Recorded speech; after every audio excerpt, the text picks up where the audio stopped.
Hi, this is Dr. Betsy, and we're here with another week of Body, Mind, Spirit. Today, I'm very excited. We talked to him last season, and he was so awesome. We're bringing him back. So we have America's Holistic Gynecologist, Dr. Shawn Tassone. Hey, Dr. T, thanks for being with us today. Well, thanks for having me back. So, we were actually just talking before we even started about just the hormones. Hormones are just, everyone's concerned about hormones. I know that even in my practice, I get patients that come in all the time and they're just like, I'm depressed, I want hormones. I'm like fat, I want hormones. I have no sex drive, I want hormones. What would you like to say about like those kind of requests, and are hormones the answer for everything? Simple answer, no. Obviously, not the answer to everything, but I do think that they are a piece of the answer to everything.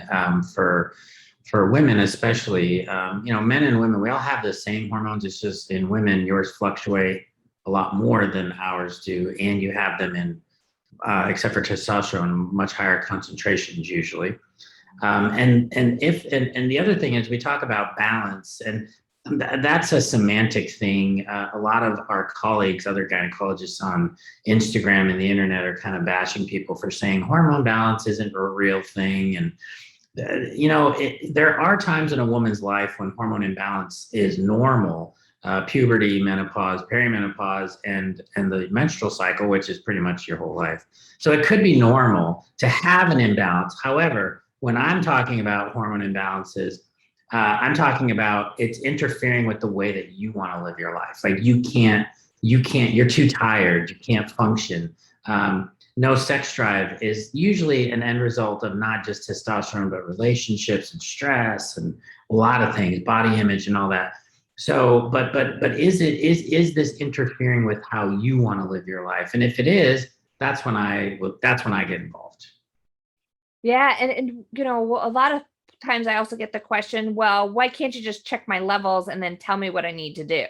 So what is it about, how do you look into hormone balance or someone's hormonal, I guess, where they are with their hormones? Well, I kind of look at hormones a little bit different. First of all, if I'm looking at labs, it's always, I use the analogy like normal versus abnormal. So you're in the house or you're not in the house. And if you're in the house, that's normal. But then where are you in the house? So you could be laying on the floor in the basement, which doesn't necessarily feel very good, but it's still quote unquote normal. Then you ask, like, well, okay, so now you tell me that I have estrogen dominance or low testosterone or whatever. How do I fix it? Because what I found was if I started talking about things, sometimes you get blank stares. So what I found was the more that I would talk about hormone imbalance as a story, as a narrative. So, like with low testosterone, I talk about an archetype of the nun, which is what my book is about. And then how does a nun become an issue? Well, nuns, if they're cloistered, meaning if they're staying inside all the time because they don't want to go out and do anything, which is testosterone deficiency, I've often said if it was a t-shirt, it would just say meh, like you just don't care. And that's when it's a problem. So I have a 6-step process for each of these hormone imbalances that I call shines, because you always got to have a cool acronym. So I call it shines, which is a spiritual practice, hormonal manipulation, infoceuticals, which is kind of a fancy way of just kind of saying energetic aspects of medicine for people that are interested in like essential oils and acupuncture and things like that, nutrition, exercise, and then proper supplementation. And from those 6, you can choose whichever one, but only one of those 6 steps do you need a physician for, and that's the hormonal part. The other 5 are all self-care. I love that. And I love that connection because I think that a lot of times everybody thinks that, your body, that you're like living in this bubble, and I'll find, talk to patients and they're like, well, I'm eating right and I'm exercising. Why do I still feel like crap? But like you were saying, if you don't have some other balance in their lives when it comes to like mental and spiritual, it's not going to work. And I think people get confused with spiritual they confuse it with religious, and it doesn't. When I talk about spiritual practices for hormonal balance, it might be like for high cortisol or archetypes that I call workaholics. That's me. Sometimes, yeah, the spiritual practice for them is to learn how to say no. Um, and so it doesn't have to be like, it's not a religious thing. It could be like for the nun, getting outside. I have a friend that wrote a book called Earth Walks, and they're like 113 walking meditations. And so for a nun or a low testosterone, I just want you outside. I want you to maybe get outside for a half an hour, and don't let yourself be cloistered in the house. And so it that's where you incorporate I think the mind body is really getting away from definitions, but then also realizing everybody has their own definition of spirituality and a spiritual practice, where for some it could be prayer. That's great. But for others, it might be their church's nature. And so it's just getting you out and doing that. Or for a woman with estrogen dominance, which I call the queen, I jokingly say you could be a benevolent queen, or you could be an off with your head type queen. And estrogen dominance can make you feel like you're off with your head. And a spiritual practice for a queen, what makes a good queen is being surrounded by good advisors, people that can help you. So surround yourself with family and friends that can sympathize with you and help you around the house and do the things that you need help with, rather than trying to do it all on your own. This is amazing. So you have all this mapped out in your book, which we see in the background is the Hormone Balance Bible, which I highly recommend. This is a great read. You need to get it. So, and how many other archetypes do you have total in the book? There's 12.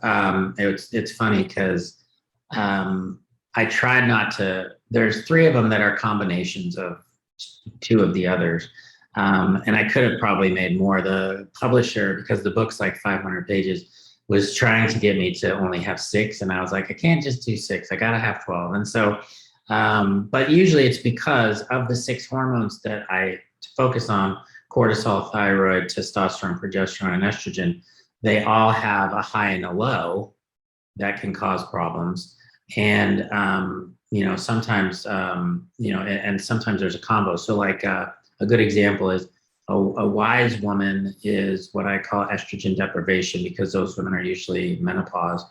And the nun, which is testosterone deficiency, if you combine a nun with a wise woman, you get a philosopher. And so the philosophers are those 2. But the thing is like the book, the way that's laid out is that it talks about, first of all, there's a quiz you can take to find out maybe which one of those you are, if you don't have time to go get labs drawn, because nothing's better than labs.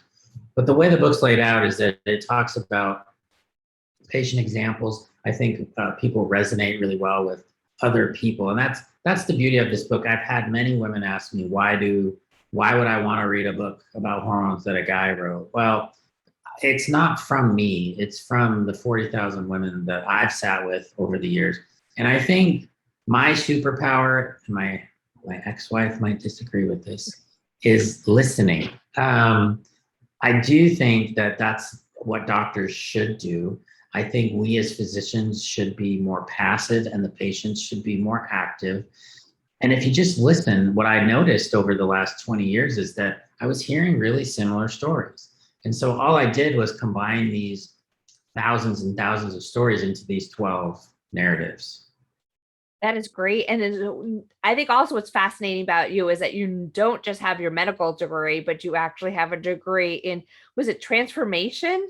Well, it's the degree is actually philosophy. Philosophy. Okay. But what I focused on, and that was a whole journey after my mom passed away. I just, I'm only child. I needed to figure this out, whatever all this is, and I grew up Catholic. And so I had that whole background, but when somebody close to you dies and you watch them die. I mean, I was there. And I remember you turn around and you're walking out of the room and you're like, this is literally the last time I'm going to physically see that body again, ever in this lifetime, which is rather profound when you actually are in that situation.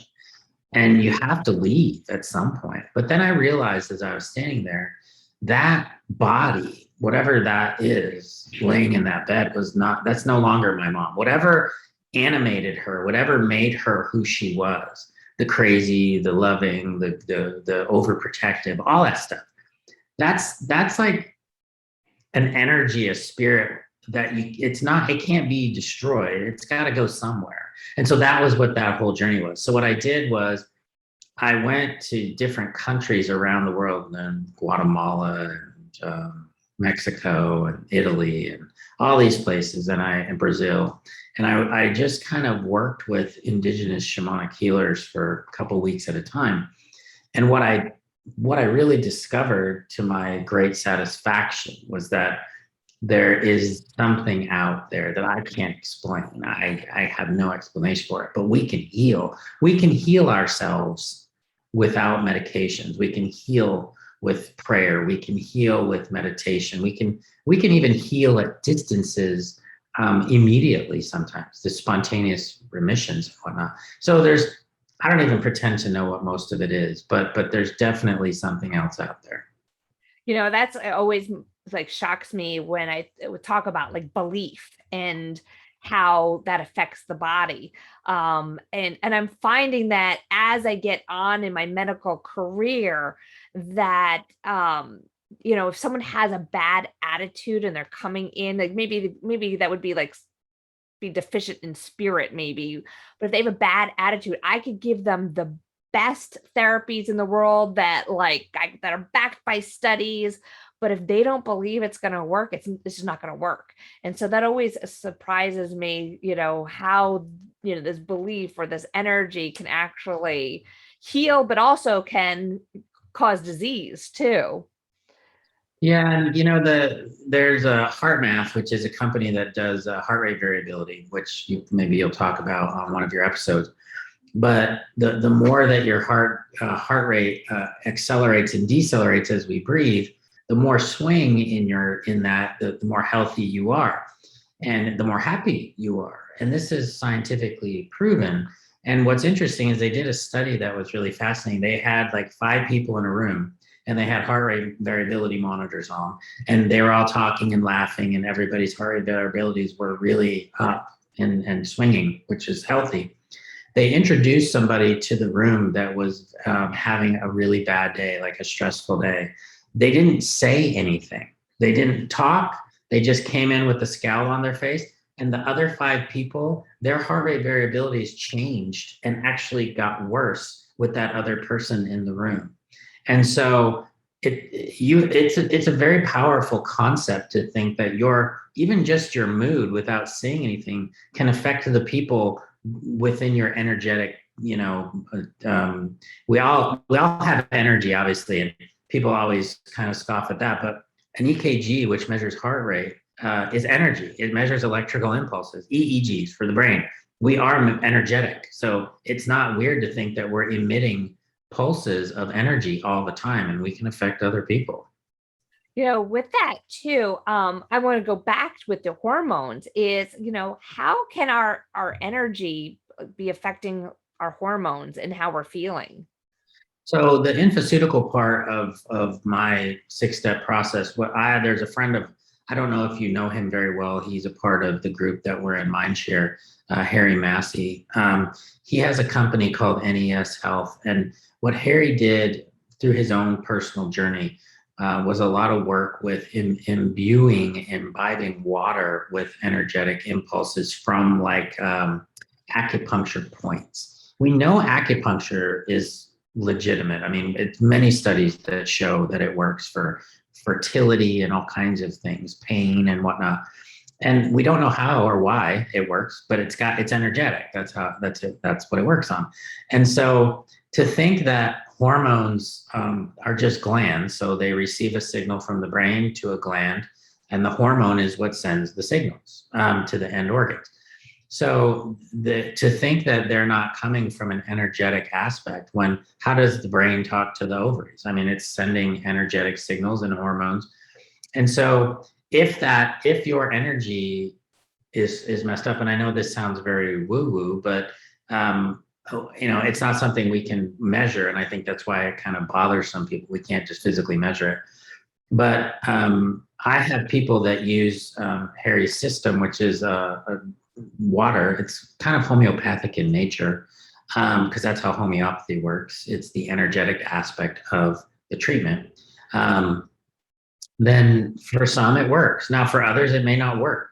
And my point being is, I guess for me, it's like I think we'll find out in years down the road that we're probably 99.9% energetic, and what this physical body is probably 1% actual matter, and the rest is like just air. But it's what we can see, and it's how we interact, because our brains can't comprehend that yet. That is amazing. And we're going to talk about more of this when we come back from the break. 80% of women will develop a pelvic health condition at some point in their lives. There is relief. There is hope. The Pelvic Floor Store, your resource for personal health. And we're back with Dr. Shawn Tassone. Thank you so much. So we were talking before the break about energy and matter in our bodies. I wanted to ask you too, that if you could explain to me the effects of stress on our hormones and how we're feeling, because I would say, especially in the last year, I mean, I think normally people are under a lot of stress, but this last year with coronavirus and quarantine, and I think we've seen much higher levels of emotional stress, from being socially isolated to financial stress with people like losing their jobs or having to work from home. So have you seen this, especially in your clinic, affecting your patients and their hormones? Oh, sure. And it's so multifaceted, the stress part, from obviously the direct effect of the stress to changing nutrition habits and weight gain, to increasing cortisol levels and issues with sleep. And all of these things are tied to hormones, I think.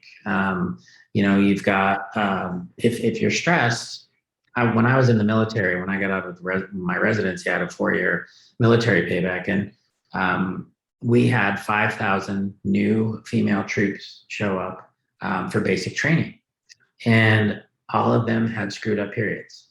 And it's because they were in this new environment.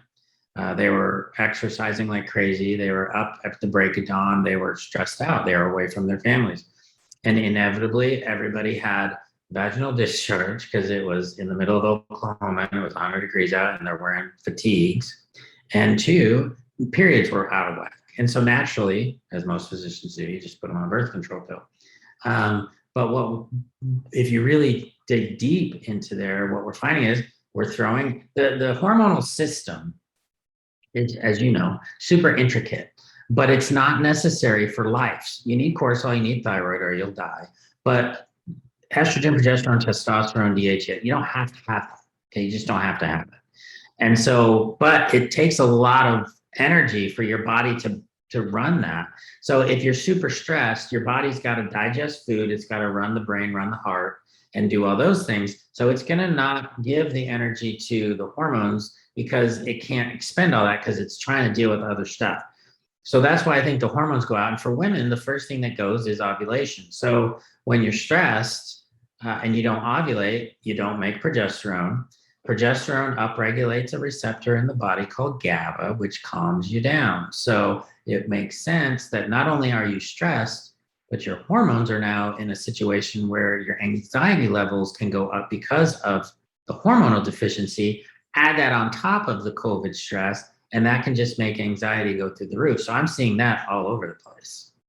Do you see that more so with women who are also menopausal or perimenopausal with anxiety and I had a depression? 63-year-old yesterday that has been, I don't know, for 12 years, she's had a horrible time sleeping. She's on Ambien, she's on all these prescriptions, and no one's ever once offered her progesterone. And so I put her on progesterone, and she's like, I talked to her 2 weeks later. I've seen her a few times, but yesterday I was just checking in with her, and she's like, I'm off my Ambien, which to me is way safer progesterone than Ambien. There's no addiction there. And it's just because we're giving her, see, this is the problem. And there's two problems here. One is we live a lot longer now than we used to. 100, 200 years ago, menopause wasn't as big a deal because we didn't live that long. We've lived so much longer, so much faster that evolution just hasn't had a chance to catch up. But what we're doing, the second problem in medicine, is we're making women just tough it out. And we treat them differently in the medical system. We know this. We just do. And it's all in your head. You're just getting older, all those excuses. And we're afraid to prescribe hormones because of the Women's Health Initiative that came out 15 years ago that said what we already knew and is about synthetic hormones, not about bioidenticals anyways. So can we really correlate it? Probably not. But I've seen so many thousands of women sleep better, calm down, feel better with just simple progesterone that costs $2 to $10 a month with your insurance. I mean, it can change lives. I mean, imagine not sleeping. How horrible is that? And you bring up a really good point about the synthetic versus the natural hormones. If you could explain that a little bit. So bioidenticals, not to get confused, they still have to synthesize those. They make them from plants. When we say bioidentical versus synthetic, what I mean is bioidentical, if you are able to see the structure of the compound, it looks the same as your body's natural hormone. Whereas a synthetic looks close, but it's not quite as good. Now, the problem with that is that those they still fit the lock, but they actually might hit it harder than a real hormone, than a bioidentical hormone. So like birth control pills and Premarin, they actually would sometimes hit that receptor 7 times harder than a normal estrogen would. And that's why I think we saw increases in breast cancer and uterine cancers and things like that, was because these neuroendocrine disrupting agents actually are stronger. It's like morphine and fentanyl. Fentanyl is 100 times stronger than morphine, but they're in the same kind of category. And so you're getting something really similar. So synthetics like Premarin was made from horse urine. So the reason that we don't see a lot of bioidenticals on the market is because of the patenting. You can't patent estrogen because it's natural. It's like saying you can't patent calcium but what you can patent is your delivery system or your dosing. So you have bioidentical patches now, which actually work really well. But you can't have just a straight old estradiol patent. That's why it's generic. And so you can do bioidentical hormones that are big pharmacy, and they're still bioidentical. So I think people get confused there. It doesn't have to be compounded. I just like compounded because I can give the dose that I want to give. I think that's a really good point, because I see that happen all the time, that patients automatically think it has to be compounded, and there are some great bioidentical options, on the market. So, and then, that always brings me up to, I have not seen any good options for bioidentical when it comes to birth control. So it would be because nice. You can't, I personally think, like I just talked about with the hitting that receptor harder, I think that the bioidentical dosage that you would need to use would be so much higher that you probably would then start running into complications with just high doses of hormones. Because in order to interrupt that hypothalamic pituitary axis, I think you have to have higher levels in the bloodstream, because I have a lot of perimenopausal women that I have on hormone replacement that still ovulate. So it's not birth control. I think that in order to make it I think it's just got to be a super high dose of bioidenticals or these synthetics that just act differently in the body. Yeah, and when it comes to, I'm going to bring up birth control since you're mentioning it. When I always get the question from patients, like, when should I come off of it? I think that's like $1 million question. Well, I think here's what I always say to that question. First of all, if you're perimenopausal, or if you have surgical menopause, the average age of menopause is 51. So I would say let's at least use it until then, because you're supposed to have it at least until then. Then the question is, are we looking at symptoms? Are we looking at benefits? So if you want to come off of the hormones and you feel fine, then you don't need them. I mean, because it's quality of life we're talking about. However, it does help protect bones. We know estrogen and testosterone combination therapies really help with bone density, and it helps with cardiovascular system and lipids and things like that. So it does have benefits outside of just hot flashes, mood swings, irritability, and things like that. So I always ask women this. It's like, how long have you felt miserable? How long do you want to feel good? I would say at least on average, probably 2 to 3 years is pretty standard. And then if you want to start trying to decrease the doses, we can do that. And some women can come down 50% and they feel the same. That's great. Some women have to go longer. So it really just depends on the patient. I have some 80-year-olds that are still on hormones. And then I have women that are in their 60s and they're fine. They wean off and they don't have any issues. And we get a DEXA scan every 2 years to make sure they're not losing bone density. And, just keep an eye on it. And there's always the other question that comes up I hear is, oh, hormones. I'm scared of them because they cause cancer. So what would you say? I did a podcast with Alan Christensen, who's a friend of ours, and because he talks about medical myths in his podcast. And my whole episode was on estrogen doesn't cause breast cancer, because if it did, then every woman would get breast cancer, and every guy, because we all have estrogen. So that's not true. Estrogen can stimulate a cancer cell that has an estrogen receptor on it, so that's a possibility. But breast cancer is caused by what you eat, what you drink, where you live.